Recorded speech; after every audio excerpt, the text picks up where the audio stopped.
Thanks everyone for coming, and a really big thanks to the organisers. This is a great Evo Lang, and I want to particularly thank them for raising so much funds for student visitors.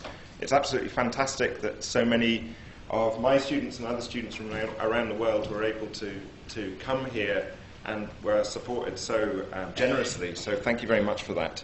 A fantastic job.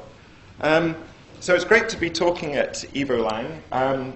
It's been, I guess, about 15 years that this conference series is running. And when I was writing this talk, I was thinking back to the first Evo Lang back in Edinburgh in 1996. And remembering around about that time, I think it was the year before, this book, a book with this cover by John Maynard Smith and Ash Sotmari, two distinguished biologists, had just come out on the major transitions and evolution. And I remember a lot of the talk at the conference was how kind of excited people were that they'd included language as their last, or part of the last major transition in evolution. And it felt very exciting that the biologists thought that language was important. So it's kind of interesting to reflect on that and to see how the field has changed and the relationship between the study of language evolution and biology has shifted as well. But I think it's a good place to start to sort of think about the problem that we're facing in the widest possible context. So why did Maynard Smith and Sotmari put language there as the last of the major transitions? And what they were really interested in was the idea that there are certain points in the history of life where there's a kind of step change in the way information is transmitted. And the reason they put language up there with everything else was because, as Ash puts it, language in our species allows for the unlimited heredity of cultural information. So there's something about the nature of language that allows us as a species to pass on cultural information and accumulate cultural information in radically new ways. So that's why they put it there.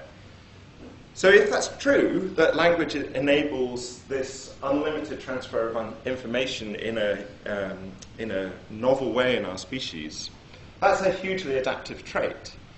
So in some sense, it seems like a very reasonable place to start for thinking about the evolution of language, to think, well, if we have language that's enabling our species to do this, and it's enabled us to do things like build civilizations, extend our habitat out into space. All these things wouldn't be possible without language, without the cultural, unlimited cultural evolution it provides. If that's adaptive, that seems like a reasonable place to start to try and think about the evolution of language. But before we get there, if we get there at all, we need to think about how is it that language is able to do this for us? What is it about language at its most fundamental level that enables us to have this unlimited cultural heredity? Well, I think the answer to that is language has particular, unique structural design features. At the the kind of things I'm going to be talking about are very, very basic. They really are the first thing that we say to students in the first class in Linguistics 101. These design features of language that are fundamental and basic. And these design features that really give language this unique property of being able to transmit information. And yet, I think we don't have definitive answers for how they got there. And that seems a little bit of an embarrassment if it's the thing that we talk about first in Linguistics 101. So what are these features of language structure that we need to look at? So here's a very sort of cartoonish slide of what I think they are. Basically, when we use language, we're mapping between two domains. We're mapping between a domain of sound, so here's an acoustic waveform, and a domain of meaning in some sense. Okay, so here's an expression in English, two boots. That's the acoustic waveform for that expression, and that's what it means. And the interesting thing about language is that the way we map from one to the other, the way that you decode an utterance like that or an expression like that, it involves various interesting structural properties. And here are two. Here are the two that I think are most important and most fundamental. Firstly, the sound of two boots is made up of meaningless elements that combine. So these are phonetic segments. And secondly, those meaningless elements combine together to make meaningful elements that also combine.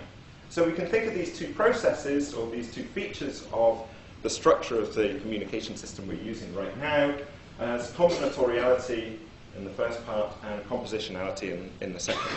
Now, I could have used the word duality of patterning here, but in fact, I kind of don't want to get into the subtleties of it, because there are some very, very interesting and rather technical issues about the term duality of patterning and how it relates to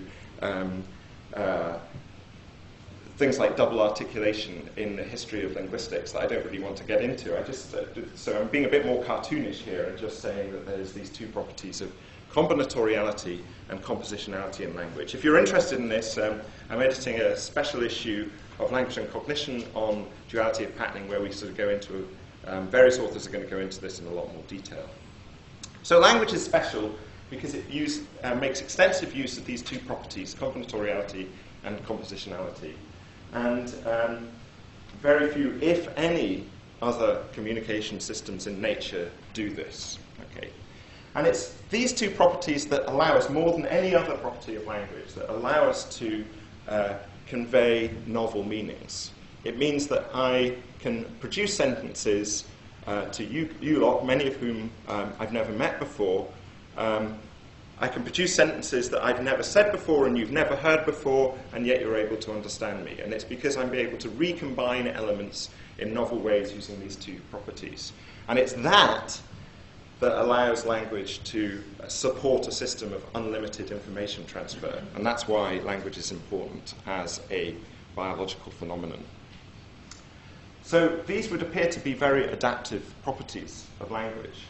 So how do we go about explaining these adaptive structural properties, these adaptive design features? And it seems to me it's the job of all of us in this room to solve this problem. I mean, that's what language evolution should really be about, explaining these. And that's what, many of the talks that I've heard so far, probably all of them, at one level or another, are tackling this question, and that's great.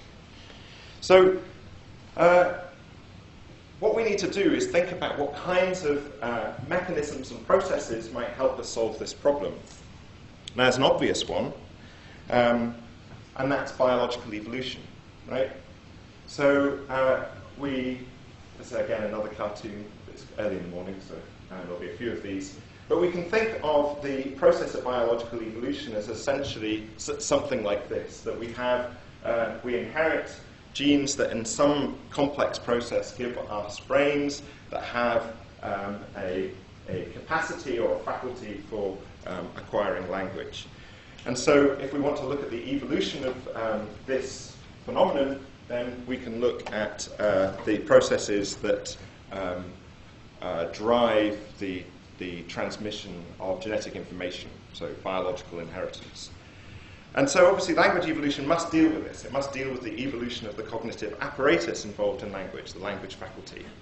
But an interesting thing across these series of EVULang conferences has been an increasing emphasis of another inheritance mechanism that's involved with language. And that's cultural transmission. Okay? So the language faculty evolves biologically, but languages themselves, the phenomenon that we're talking about, evolves culturally. Okay, so that's a completely uncontroversial statement, I hope. I mean, certainly we can see it happening. We can see it happening in studies of language change. We can see it happening in studies of creolization. This process by which languages are passed from brain to brain is a cultural process. But it's happening through brains that themselves potentially evolving biologically. So we have these two systems, this dual inheritance of language. And increasingly over the last decade or so, people interested in the evolution of language, interested in the origins of these basic design features, have been wondering whether this process of cultural transmission, has an important role to play in explaining those design features themselves, rather than just focusing on the biological evolution of the language faculty.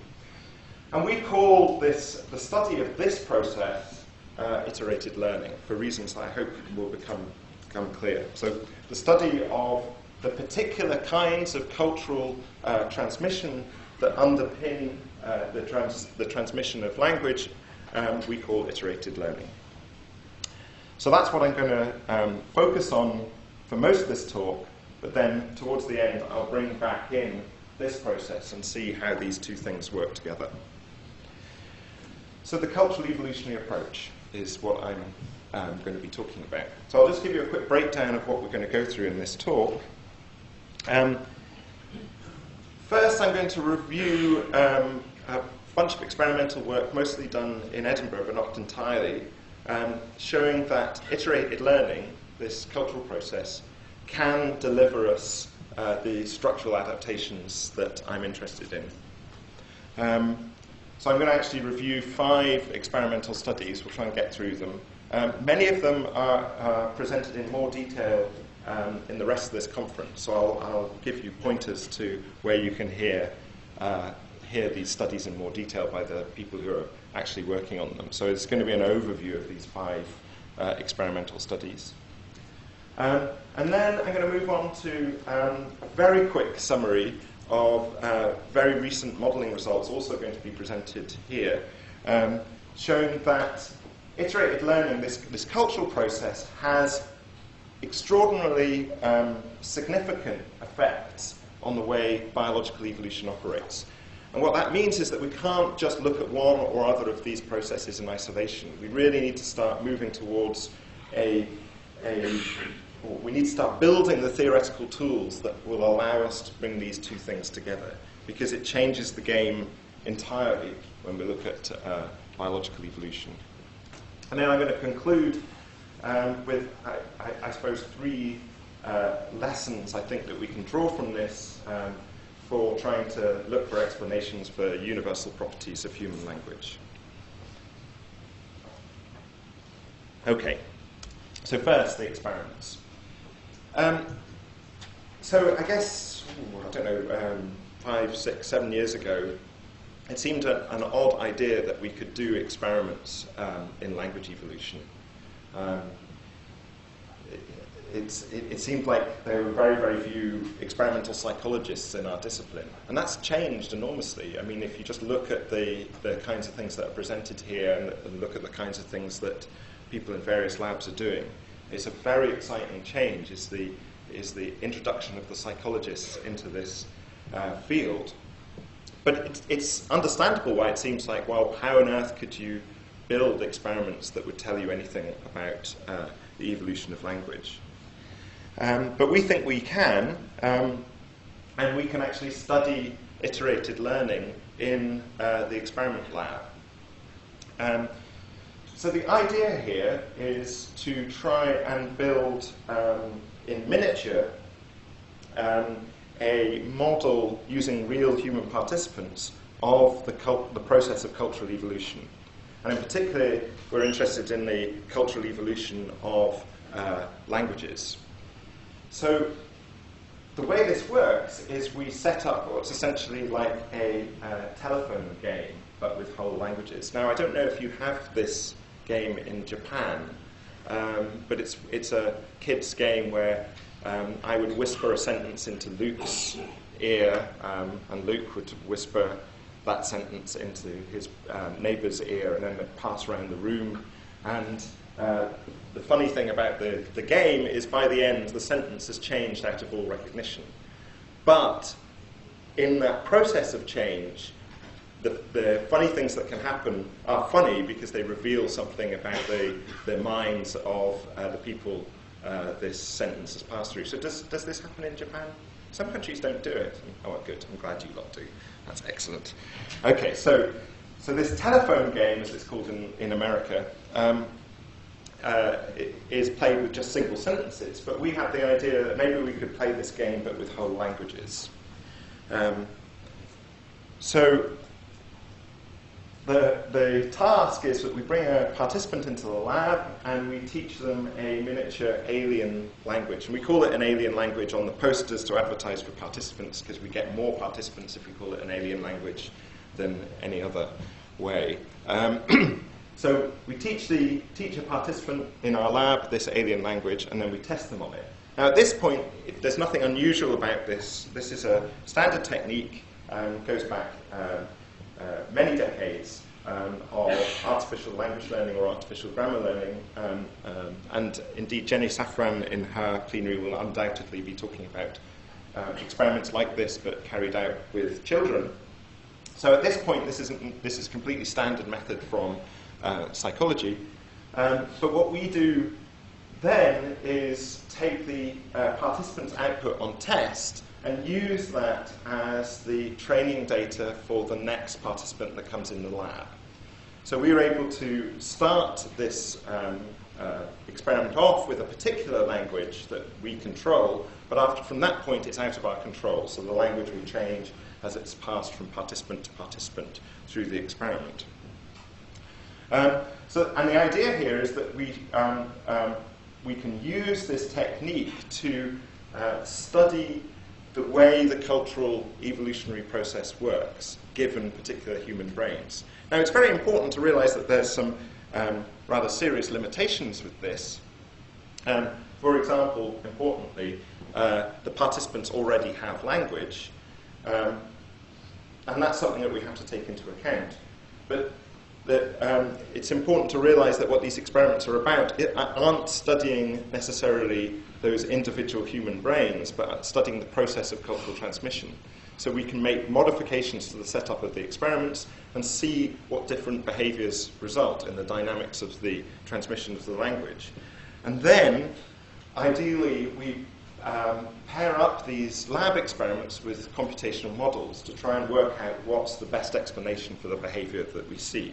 But all the way through, we should be kind of humble about the fact that we have participants in these experiments that already have language. So that's obviously going to affect the results. Okay. So, sorry, some of the images are missing here, but for some reason. So this is the first study. So this was published back in 2008 with this joint work with Hannah Cornish and Kenny Smith. And this was the first study that we did where we tried this experimental methodology. And in this experiment, the participants learned strings of syllables like these, paired with structured meanings. Okay, so what I mean by a structured meaning is that the participants were told that the aliens were going to, they were going to hear the alien words for various coloured moving shapes. So, for example, this blue bouncing ball might be called Kalu, for example. The language that we started with in the experiment was a random, completely unstructured pairing between these pictures and these strings. There was nothing, we just got a computer to generate random sequences of syllables and paired them with the pictures. And the training data for each participant in the experiment was a subset of the output of the previous participant in the experiment. Oh, there's the pictures, that's nice. And a crucial step that we found that we had to add to this experiment was that at each generation, in scare quotes, after each participant produced their output, we had to artificially remove any ambiguous items. And I'll talk a little bit more about that later. So, so you as a participant in our experiment would see a bunch of these pictures paired with strings, and then you would be tested on other pictures. You'd be tested on the ones that you saw, but you'd potentially also be tested on pictures that you hadn't seen. But our participants didn't know that, so in fact there's very, very low awareness in this experiment that they were ever even being tested on unseen pictures. So you can imagine if you saw these three words and then you may find it relatively easy to recall them, but if you imagine only seeing 2 of them, and you were asked to generalize, if you like, to the unseen one, then, well, you basically have no chance. But our participants had to do it anyway. Okay, so we were interested in what happens in this process of transmission of a very simple artificial language like this. So what happens to the language as, like in the telephone game, various kind of errors in copying happen from participant to participant. So I'll just give you, in each of these studies, I'm just going to show you the output rather than any quantitative data. Don't worry, it is there. But I just wanted to give you a sort of flavor of what happens. And this is just a tiny subset of the language. So here's a subset of our random language at the first generation of the experiment, if you like. And this is what it looked like after being passed through 10 individuals, 10 generations later. Now, one of the interesting things is that the participants are incredibly bad at this task. So they essentially score 0. They get 0 correct in the early generations. But by the end, they are getting a very, very high score. So they're learning the language incredibly well. And if you look at it, you might be able to see why. Whereas you can't generalize this language from a subsample, you can generalize this one from a subsample. And it becomes easier to see if I artificially add hyphens in here. So what's happened is that in this process of transmission, a compositional structure has emerged. So there are parts of these strings that correspond to color, parts that correspond to movement, and parts that correspond to shape. And that's just emerged out of this process of repeated learning and production in the lab experiment. And none of our participants were aware, certainly they weren't aware of the structure of the experiment, and most of them were just told us, basically, that all of them told us that they were doing their best to just give us back what we gave them. And yet, somehow in this process, this compositional structure has emerged. So the conclusion from that first experiment was that this transmission of language from one individual to the next individual to the next individual, something that in cultural evolution terms we call vertical transmission, with this artificial pressure to avoid ambiguity that we added. Recall that we throw away any items in the output that are ambiguous. So if some participant used the same string, same signal for 2 different meanings, we threw it out. Those things together give us compositionality. And this is an extremely robust result. It's been replicated by a number of labs, and I know some other labs are currently rerunning this experiment, various different settings, the same result. It's one of the most robust results that we've had in experimental contexts in Edinburgh. And also it's been demonstrated in a huge range of computational simulations using techniques as diverse as neural networks to minimum description length grammar inducers. A variety of different techniques give us this result. But notice we had to do this thing, slightly strange thing of artificially removing ambiguous items from the language. So what's going on there? Why did we need that? Well, we decided to run a new experiment, and this is joint work with Monica Tamariz, Hannah Cornish, Kenny Smith, Sean Roberts, and myself. This is not yet published, but papers on this are in preparation at the moment. So we wanted to see if we could remove that artificial step of throwing out ambiguous strings. So we did a new version of the experiment where instead of just having one person at each generation in the experiment, we moved to 2 individuals. And these 2 individuals, this dyad in this experiment, interact. They communicate over a computer terminal in a kind of naming game task. So the pairs in our study interact to try and pick a particular picture from a distractor array using the alien language that they've learned. And once these 2 participants have played this game for a while, then we take their behavior and use that as the training data for the next pair of participants in the experiment. In all other senses, it's very, very similar to the previous experiment. So we just have these dyads interacting at each generation. And we took away this kind of weird filtering step that we had to add in the previous study. And what we find is essentially adding this communicative task does the work for us. It creates structure without needing this ambiguity filtering that we previously had to have. So this is an example of the end result of one of our experiments. Slightly simpler meaning space actually here, so there's only two features. There's shape and texture. But again, I hope you can see that we have a compositional language emerging here. So the prefix here corresponds to shape, and the suffix corresponds to the texture, and we also have sort of an unmarked case that's emerged here. It doesn't happen every time, but in this case, in this particular run of the experiment, we have an unmarked texture there. So that second study, the conclusion we draw from that is that vertical transmission combined with the communicative task gives us this compositionality that we were looking for. So these two things at least seem to be required.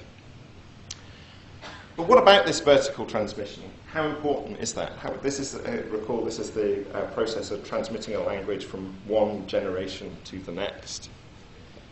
So we wanted to see how important that was. So we decided to make a very minor change to that previous study, and rather than having different pairs of individuals at each generation, different people playing these dyads, we actually just had one dyad for each run of the experiment.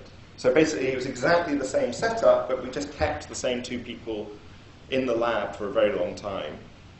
So they learnt the language, they played the naming game, then they learnt their own output again, and played the naming game again, and so on. So in all other aspects it's the same. So just the same two people instead of different people each time.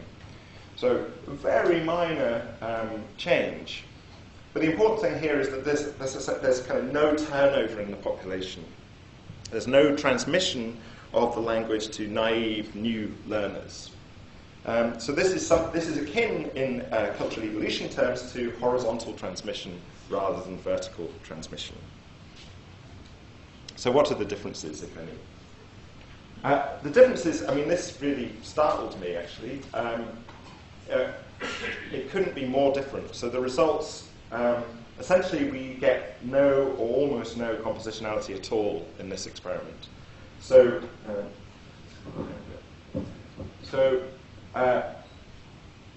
this language is an example of one at the end of one of our experiments. Now, it's important to realize that the dyad is using this language perfectly well. They can communicate perfectly, have no problem with it, but there's no or very, very little compositional structure here. So the language has stayed as this kind of idiosyncratic, random pairing of syllables to meanings. So what we conclude from that is that what's really crucial for the emergence of compositionality, at least in these experiments, is a combination of naive learners and communication.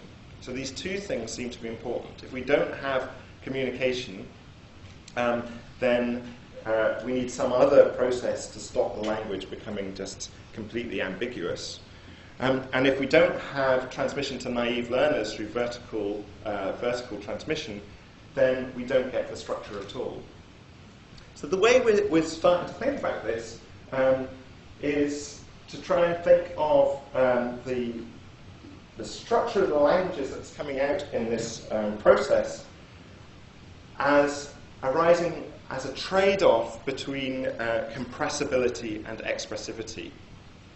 So, and these two features of the languages that come out are driven on the one hand by learning and on the other by communication. So what do I mean by compressibility? Well, if you look at that compositional language that we get in this experiment, it can be expressed in a simple grammar with fewer rules. Fewer things need to be stored in the representation of that language than in the language that has complete idiosyncrasy.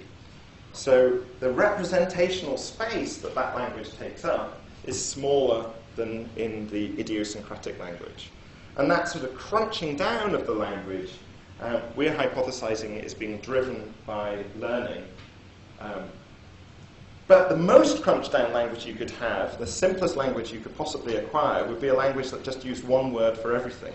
So you could just ugh for every meaning. That's a very, very simple grammar. Representational complexity is very low.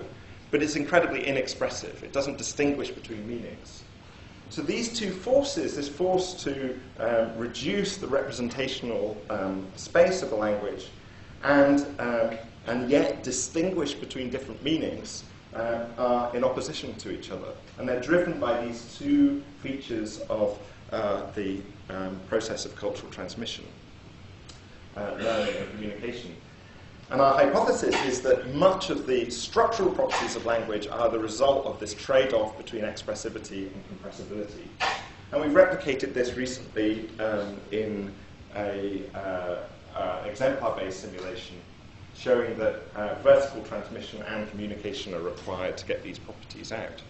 Now, an interesting sort of corollary of this, I guess, is that what we should see is this complexity, which is non-compressibility of language, lots of idiosyncrasy, for example.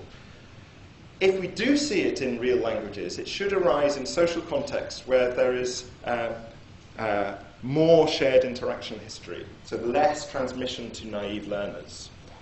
So if I was to predict that there'd be a relationship between how compressible a language was and features of the social context, I would predict that in languages where there are small populations with people always talking to the same interaction partners, those would be the cases where you'll get more complex languages. And that rather pleasingly lines up with the kinds of results that Gary Lupian and Rick Dale found in their normothetic study of language and social structure. So that's quite pleasing. You can find out more about all of this experiment in Monica Tamariz's talk at 3:05 on Friday, if you're interested in the details. Okay, so moving on. In all of these experiments I talked about so far, in these three studies, we've been seeing essentially strings of syllables adapting to a particular set of meanings that we, the experimenters, have provided. So we wondered what would happen if we ran a similar experiment but took the meanings out. So we're just looking at just transmitting sequences, essentially. And in fact, take out all of the kind of linguistic context altogether and just present it to participants as a sequence learning task. So we set up this experiment where participants just sat down, were exposed to sequences of symbols. And they were simply asked to learn to reproduce these symbols. It's an incredibly boring experiment to just see some sequences and then type them in. We started with a random set of sequences, so maximum entropy set of sequences of characters. And we included a constraint that participants must produce a fixed number of distinct sequences. So participants were exposed to a certain number of distinct sequences, and they were told that they had to reproduce that same number of distinct sequences, and the computer would throw up an error if they typed in one of the sequences twice. So note that that's standing in for this pressure to be expressive. And these are the kinds of results that we got. So this is joint work with Hannah Cornish, Rick Dale, and Morten Christensen. So this is a random sequence of characters at the start of an experiment, and this is a number of generations later through this vertical transmission process. And what you can see here, I hope, is actually we're still looking for good quantitative measures for measuring structure here. So if anyone's got any ideas, talk to Hannah. Visually, certainly, it's very clear that what's happening here is that structure is emerging. So there are subsequences that are reused. In fact, in this case, there's an interesting property of palindromes started to appear. So we have sequences here whose structure is essentially context-free, if you want to take it down that road. But the important point is that this set of sequences, the participants are able to learn and recall these much, much better than those. So in this process of transmission, the set of strings became easier to learn by virtue of gaining structure. So what do we conclude from that? So in this non-linguistic sequence learning task, even without meanings, this iterated learning process leads to this emergence of repeating subsequences. And our hypothesis is that this might provide essentially a kind of foundation on which more structure can emerge. And I wouldn't be surprised if a process like this wasn't going on in some songbirds that culturally transmit their song. That structure, repeating more compressible structure, emerges purely as a result of cultural transmission. So the last study I want to talk about takes this work in a kind of new direction. So all of the studies I've been talking about so far have been kind of focusing on the compositionality end of things. But what about combinatoriality? So all of this previous work has already given our participants on the shelf an already combinatorial signal system. So we have combinations of syllables or combinations of symbols on a keyboard. So these are the elements that are meaningless and can be recombined. So we give that to the participants. But what we would like to do is see if this cultural transmission process could give us those elements in the first place. So can we get from a system of signals that doesn't have that combinatorial structure to one that does? And this is joint work with Tessa Verhoef, Carol Padden, and Bart de Boer. And the idea was essentially to repeat that previous study that looked at just strings of syllables, but use a signaling medium that was continuous. And we hit upon this idea of using swanee whistles. This is a really fun experiment. So all of our previous experiments, participants hated us for it. But for some reason, maybe it was because of Tessa, participants loved this experiment. So they really enjoyed being in the lab and playing with the swanee whistles. But it's essentially the same paradigm. We started with a collection of random whistle sounds created by a large number of participants that had no internal structure. And each participant heard the whistle sound and had to try and repeat it using this swanee whistle, this slide whistle. And the computer would record it, and participants had to try and recall the entire set of whistles that they heard. And just as in the previous experiment, there was the computer provided this constraint that they had to produce a sufficient number of distinct signals. So the software is able to tell on the fly whether a whistle sound that you produced was essentially too similar to one that you'd already produced. Again, this is this pressure that we're building into this experiment for expressivity. So this is the sort of things that we get out of this experiment. So don't worry, you don't have to read this. But the point is that we can get pitch track data from these experiments and see. So coming down the slide is time. So this is the initial set of sequences of whistles, and then down here is the set produced by the 10th participant in this particular vertical transmission chain. I can zoom in on part of that, and this is the sorts of things that are kind of fascinating in this study, that we see these kinds of things emerging. So what you can see here is in these 6 different whistle signals that there's a reuse of elements. So there's this down-up element here, and then these are repeating single notes that appear on different sides and a different number of notes. And what the participant is able to do is reproduce the set of sequences that they hear, because they're involved, they consist of these sub-elements, these meaningless elements that they can recombine in different orders.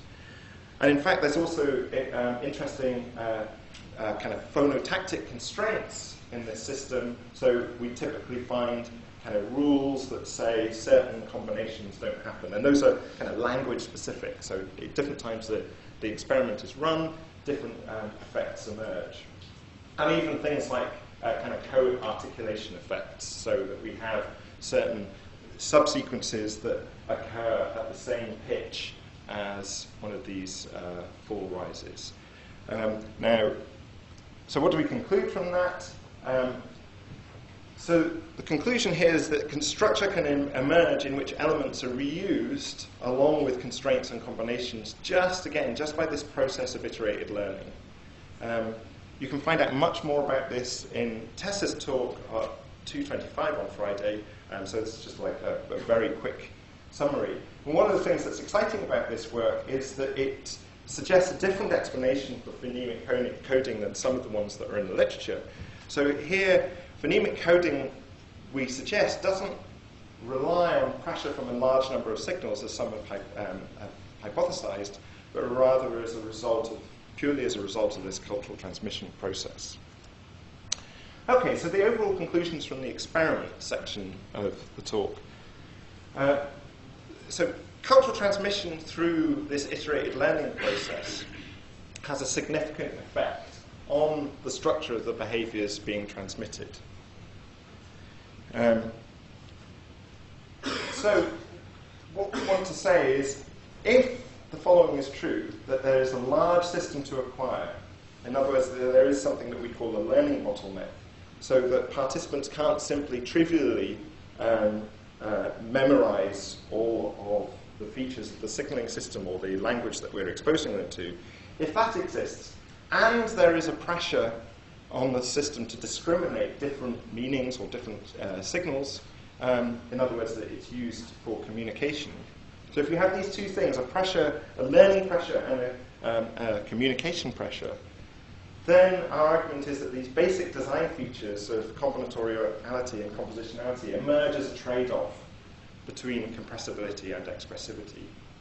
Now bear in mind that what I've shown you is results from experiments using, as I said before, using participants that already have language. So it could be that what we're seeing is just we're getting back the features of the language that we acquired. The problem with that hypothesis is that we see the same results in computer simulation where we can control exactly what our computational agents have in their heads. And it seems to us that the more parsimonious explanation is this is purely a result of the dynamics imposed by iterated learning itself. Now, I promised you I would talk about the impact of all of this on our biology, and so for the next quite brief section, I'm going to do that. So, I've going to be presenting this view that cultural transmission is all that, right? Cultural transmission is really the game in town for explaining language structure. But I really don't want to dismiss the role of biological evolution. One way in which our work can be taken is to say that these features of language structure aren't innate. Essentially, that they just emerge out of the process of cultural transmission. They don't have to be encoded in any way in our language faculty. But these structural properties of language appear to be very adaptive, right? They would appear to provide us as a species with enormous advantages. And you just have to look at the demographics of us compared to other primate species to see that that's obviously true. The fact that we have language and the knock-on consequence language has certainly seems to provide us with an advantage. So perhaps one might argue that natural selection should be the mechanism that we're looking for to provide these properties, in some sense, as strong innate constraints. So surely it makes sense if these properties of language are adaptive, then natural selection would encode them in some way in our language faculty.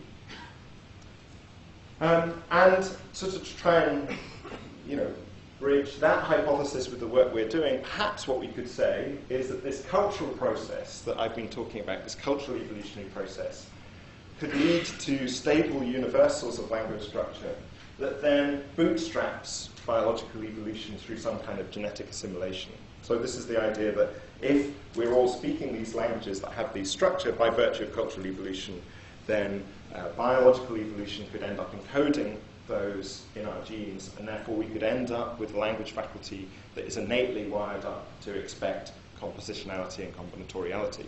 And indeed, that's a hypothesis that I proposed with Jim Herbert in 1997, and Christensen, Reali, and Chater have written about in various places. So the idea that if cultural evolution can give us some stable universals to work with, then sure, biological evolution can encode those. And more discussion about these models, you can look at Vanessa Ferdinand's poster in the poster session, which I think is today. But a model that we've been working on this year has a very, to my mind, a rather surprising conclusion that the answer to that is a resounding no. Okay, so the cultural process can never lead to the evolution of strong innate constraints. In fact, it seems that the existence of cultural transmission, iterated learning, actually completely removes the possibility of strong innate constraints to arise through natural selection. It's a rather surprising conclusion. So I'll just give you a flavor of the model. And this is a model with Bill Thompson and Kenny Smith. So what we wanted to do was combine what we knew about learning, what we knew about cultural evolution through iterated learning, and biological evolution in one model. And what we did was we simulated a population of individuals, individual agents, that acquire language through iterated learning. And crucially, what we did in this model was we used a technique that allowed us to specify a complete continuum of innateness from very, very weak biases, so that our agents would be born with a tiny expectation that languages would have one kind of feature or another, to completely strong constraints, so that the individuals were born only able to learn certain types of languages.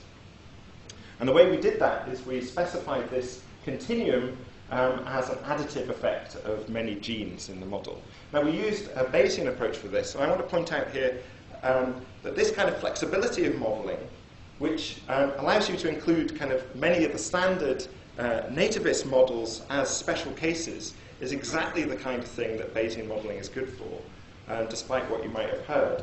It's an incredibly powerful technique. It lets us specify a continuum from strong innateness on the one hand to domain general, completely uninformative learning on the other. So it's not, using that technique doesn't tie you to a particular stance on the evolution of language or the nature of cognition. It's just a very powerful technique that allows you to explore a very wide space of models. And we implemented natural selection in this model by favoring coordination. So agents who communicate well are favored. And we even tried implementing natural selection for particular language types, because we wanted to see, are there any conditions under which we could get strong innate constraints to evolve. So we thought, well, you know, the best case scenario for the evolution of innateness is if we reward individuals for speaking a particular language in this model. Surely then we would find natural selection encoding that language innately. And it turns out it doesn't, and it's a surprising result. So I can only really give you a very brief overview. I encourage you to go to Bill's talk, I think it's later today. This is one graph from the paper, and what it shows here is these two lines. This is time along this axis. The dashed line is the kind of external manifestation of language. It's the behavior of the agents. And what we see here is emerging a strong universal. So these agents all speak a particular type of language, and there's very little variation in the population. But this isn't matched by the genes. So this is the language faculty in the model. And what we end up with again and again and again is strong universals of behavior not being matched by strong innateness. Universals can and do emerge sometimes, but strong innate constraints on the learners never evolve. And we see this result replicated with, we've tried 12 different versions of this model. We've tried to find all possible ways we could to get basically this line to track that one to strong constraints, and it never happens. So why is this? Well, just very briefly, what seems to be happening is that cultural transmission radically alters the relationship between genes that control learning and population-wide behavior. So this evolutionary dynamics in this model lead to iterated learning, this cultural process, amplifying the effect of learning biases. And what this means from the point of view of natural selection, and this is in sort of Terry Deacon's terms, culture unmasks the effect of small biases. So small biases in individuals can have a huge effect in the behavior being selected, that's the target of selection. But at the same time, it masks the effect of strong constraints. So what you find is that the genes produce a very, very weak bias that's completely defeasible for one individual, but nevertheless has these strong universals. So you can find out more, as I say, from Bill's talk today at 12:10. Okay, so just to conclude, I think from this kind of work, looking in detail at the effects of cultural evolution on models of the emergence of language structure, there's kind of three, I guess, take-home lessons that I'd want to suggest to you. So where does language structure come from? Well, I think it's a reasonable first hypothesis, at least, to explore that it's possibly all of language structure is essentially a trade-off between compressibility and expressivity. And that trade-off is driven by cultural evolution under pressures from learning and communication. What about the language faculty? Well, I think we can rule out a language faculty that encodes strong constraints as a result of selection for communication. But, and this is important, this does not rule out what Chomsky calls third factor principles. So if we do find that there are features of the language faculty that correspond to strong constraints on the form of languages, we would predict that they are not going to be the result of natural selection for communication. So it's a very counterintuitive argument. But our results say very clearly that you either have weak biases that are the result of natural selection for communication, or potentially strong constraints that are the result of some other process. Now, that I would be perfectly happy for none of those to exist, or for there to be many of them. I just want to say that this work doesn't rule those out. And finally, which design features should a comparative biology of language look for? I have not talked very much about this, but I think a logical conclusion of this work is that really we shouldn't be looking for these features like compositionality and combinatoriality in other species. I mean, it's interesting that if we find them, but really what I think we should be looking for is the pre-adaptations for language. And from our point of view, the kind of design features that we should be looking for in other species are things like traditional transmission, which we find in birds, for example, and social coordination, where we find hints of it in other primates. And that's a rather old picture of the LEC. It's always this sunny in Edinburgh, so come and visit us. Thank you very much. Thank you.